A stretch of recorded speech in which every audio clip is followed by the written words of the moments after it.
রাজ্যে আইনের শাসন নেই, ক্রমশই আইন শৃঙ্খলার অবনতি হচ্ছে। এই অভিযোগ তুলে বারবার রাষ্ট্রপতি শাসন জারির দাবি তুলেছে বিরোধীরা। এবার খোদ শাসক দল তৃণমূলের অন্দরে রাষ্ট্রপতি শাসন জারির রব উঠল। ভাবছেন তো হঠাৎ এই উলটপুরাণ কেন? তাহলে শুনুন। 2021 সালের 5ই মে রাজ্যের মুখ্যমন্ত্রী হিসেবে তৃতীয়বার শপথ নেন মমতা ব্যানার্জি। আর 2026-এর বিধানসভা ভোটেও 5ই মে পেরিয়ে গেলে রাজ্যে সাংবিধানিক সংকট দেখা দিতে পারে। ওই সময়ের মধ্যে নতুন সরকার গঠিত না হলে রাষ্ট্রপতি শাসন জারির সম্ভাবনা দেখা দিতে পারে। কিন্তু এটা হলো কেন? সম্প্রতি এসআইআর এর সময়সীমা বাড়িয়েছে নির্বাচন কমিশন। ফর্ম জমা নেবার কাজ থেকে শুরু করে খসড়া ভোটার তালিকা প্রকাশ, শুনানি, চূড়ান্ত ভোটার তালিকা প্রকাশ সব কিছুই পিছিয়ে গিয়েছে। আর এসআইআর এর কাজ পিছিয়ে গেলে, ভোট যদি পিছিয়ে যায়, তাহলে রাজ্যে রাষ্ট্রপতি শাসন জারির সম্ভাবনা তৈরি হতে পারে। এটাই ভাবাচ্ছে তৃণমূল নেতাদের একাংশকে। আর পিছনে চক্রান্ত দেখছেন তৃণমূল নেতা তথা রাজ্যের মন্ত্রী উদয়ন গুহ। নির্বাচন কমিশন এসআইআর এর দিন বাড়ানোয় সিঁদুরে মেঘ দেখছে রাজ্যের মন্ত্রী। বিধানসভা নির্বাচন পিছিয়ে রাজ্যে রাষ্ট্রপতি শাসন জারির চক্রান্ত নয় তো? তাই এসআইআর চলাকালীন কোনো প্ররোচনায় পা না দেওয়ার জন্য তৃণমূল নেতাদের নির্দেশ দিয়েছেন উত্তরবঙ্গ উন্নয়ন মন্ত্রী উদয়ন গুহ। 9 ডিসেম্বর কোচবিহারের রাসমেলা ময়দানে মুখ্যমন্ত্রী মমতা ব্যানার্জির সভা হওয়ার কথা। তারই প্রস্তুতি হিসেবে কোচবিহার রবীন্দ্র ভবনে জেলার নেতাদের নিয়ে বৈঠক হয়। সেই বৈঠকে হাজির ছিলেন মন্ত্রী উদয়ন গুহ, কোচবিহার জেলা তৃণমূল কংগ্রেসের সভাপতি অভিজিৎ দেব ভৌমিক, সিতাই বিধানসভার বিধায়ক সঙ্গীতা রায় সহ শীর্ষ তৃণমূল কংগ্রেসের নেতারা। সেই সভায় বক্তব্য দিতে গিয়ে নির্বাচন কমিশনের এসআইআর এর দিনক্ষণ বাড়ানো নিয়ে সন্দেহ প্রকাশ করেছেন মন্ত্রী উদয়ন গুহ।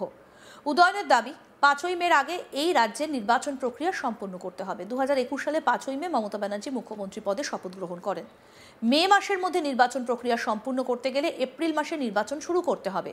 কিন্তু এসআইআর এর কাজ তার আগে সম্পূর্ণ না হলে নির্বাচন পিছিয়ে যেতে পারে। তখন রাজ্যে রাষ্ট্রপতি শাসন জারি করা হবে। বিজেপি সেটাই চাইছে।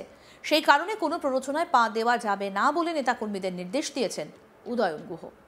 কি বলেছেন তিনি, শুনবো। আমাদের যেমন করে হোক পশ্চিম বাংলায় সরকার তৈরি করবার কাজ 5ই মের আগে করতে হবে। গত বছর 5ই মে মমতা বন্দ্যোপাধ্যায় শপথ নিয়েছিলেন। স্বাভাবিকভাবে 5ই মের আগে শপথ নিতে হবে এবং সেটা করতে গেলে এপ্রিল মাসের মধ্যে পুরো নির্বাচন প্রক্রিয়া শেষ করতে হবে। আননেসেসারি 7 দিন পিছিয়ে দেওয়া হলো। প্রথম কথা হচ্ছে, কেন এখন করা হলো?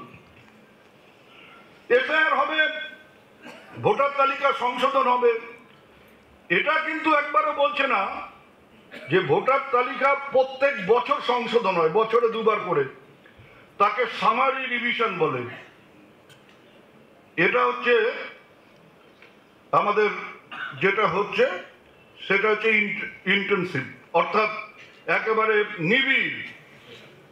তা নিবিড় যদি হবে তাহলে কেন ভোটের মুখে? বলছে 2002-এ হয়েছে। 2002-এর কিন্তু কোনো ভোট ছিল না।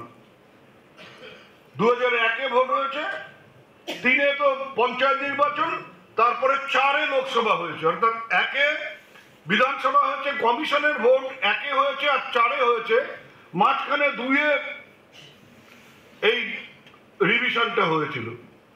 তাহলে এখন একেবারে ভোটের মুখে এটাকে যদি জটিল করে করে কোনো মতে এই সময়টাকে পার করে দেওয়া যায়, তাহলে বিজেপির যেটা টার্গেট, রাষ্ট্রপতি শাসন জারি করো, রাষ্ট্রপতি শাসন জারি করে অটোমেটিক্যালি যদি এপ্রিল মাসের মধ্যে ভোট না করা যায়, তাহলে একটা সময় রাষ্ট্রপতি আইন জারি করতেই হবে।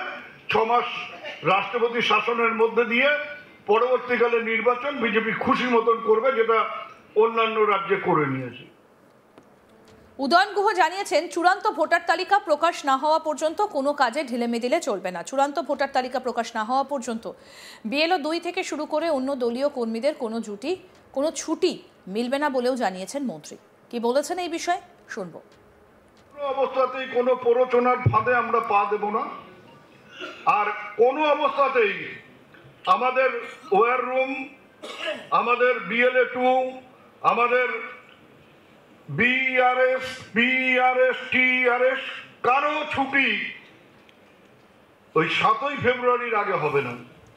7ই ফেব্রুয়ারি এই ভোটার তালিকার যে কাজ নাম তোলা নাম বাদ দেওয়ার কাজ শেষ করে 14ই ফেব্রুয়ারি, এখন পিছিয়ে আগে 7ই ফেব্রুয়ারি ওই ফাইনাল ভোটার লিস্ট বেরোনোর কথা ছিল। আমরা ধরে নিয়েছিলাম 15ই ফেব্রুয়ারির মধ্যে ভোট ঘোষণা হবে। এখন তো সেটাকে 7ই ফেব্রুয়ারি থেকে 14ই ফেব্রুয়ারি করা হলো। তাহলে ভোট ঘোষণা হতে হতে ফেব্রুয়ারি মাসের শেষ হয়ে যাবে। তা কাজেই আমরা কিন্তু একই সাথে ভোটার তালিকা সংশোধন, সে কাজ এসআইআর ক্ষেত্রে যা যা আমাদের করণীয় সেটা করব। আমরা একেবারে সাথে সাথে ইলেকশনের কাজটাও করব। আমাদের নেতা অভিষেক বন্দ্যোপাধ্যায় বলেছে যে এবার আমাদের কাজ হচ্ছে ইলেকশনের কাজ হচ্ছে 6 মাসের। সামনে যে সময়টা আছে কোনো অবস্থাতেই, ওই যে সঙ্গীতা একটা কথা বলছিল যে ওরা ঘর বন্ধ করে মিটিং করছে, কি চক্রান্ত করছে। তুমি ঘরের পাশে গোয়েন্দা রাখো, কারা কারা যাচ্ছে, কারা কারা কি আলোচনা করছে, বা এই ছবিটা অন্তত সংগ্রহ করো যে কারা কারা যাচ্ছে, পরে একটু দাওয়াই দিয়ে তারা কি আলোচনা করছে সেটা বের করে নিয়ে আসো। এটা তো আমাদের করতে হবে। কি আলোচনা হচ্ছে, লুকিয়ে আলোচনা হচ্ছে বা কি আলোচনা হচ্ছে সেটা বের করার রাস্তা আছে। আমাদের প্রতিনিধি মনসুর হাবিবুল্লাহ কি প্রতিবেদন তুলে ধরেছেন দেখবো এবার। এসআইআর এর সময়সীমা বাড়িয়ে দিয়েছে নির্বাচন কমিশন। নির্বাচন কমিশনের এসআইআর এর সময় ভিত্তিতে কিন্তু সিঁদুরে মেঘ দেখছে তৃণমূল কংগ্রেস। মুখ্যমন্ত্রী মমতা বন্দ্যোপাধ্যায়ের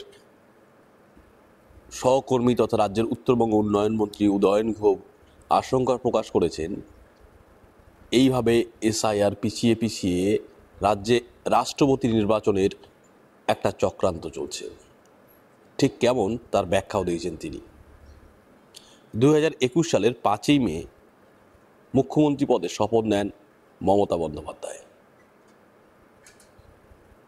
2026-এ 5ই মের আগে এই রাজ্যের নির্বাচনী প্রক্রিয়া সম্পন্ন করতে হবে।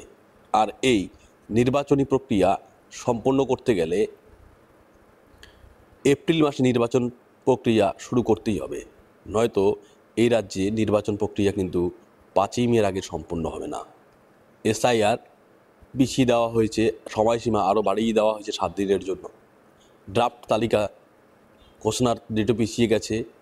চূড়ান্ত ভোটার তালিকা প্রকাশিত হবে 14ই ফেব্রুয়ারি। এর মাঝে যদি আরও কোনো আশঙ্কা তৈরি হয় বা গণ্ডগোল হয়, তাহলে উদয়নবাবুরা মনে করছেন আরও পিছিয়ে যেতে পারে এসআইআর এর সময়সীমা। এইভাবে যদি এসআইআর এর সময়সীমা পিছিয়ে যেতে থাকে, তখন কিন্তু বাংলায় রাষ্ট্রপতি শাসন জারির একটা সম্ভাবনা তৈরি হবে।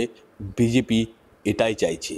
এইভাবে এসআইআর এর নামে কাজ পিছিয়ে বাংলায় রাষ্ট্রপতি শাসন জারি করে তারপরেই ভোট করতে চাইছে বিজেপি বলে আশঙ্কা করছেন রাজ্যের শাসক দলে নেতাকর্মীরা। আরও আপডেট পেতে দেখতে থাকুন আজ তাক বাংলা। সাবস্ক্রাইব করুন, নোটিফিকেশন পেতে বেল বাটন অপশন প্রেস করুন।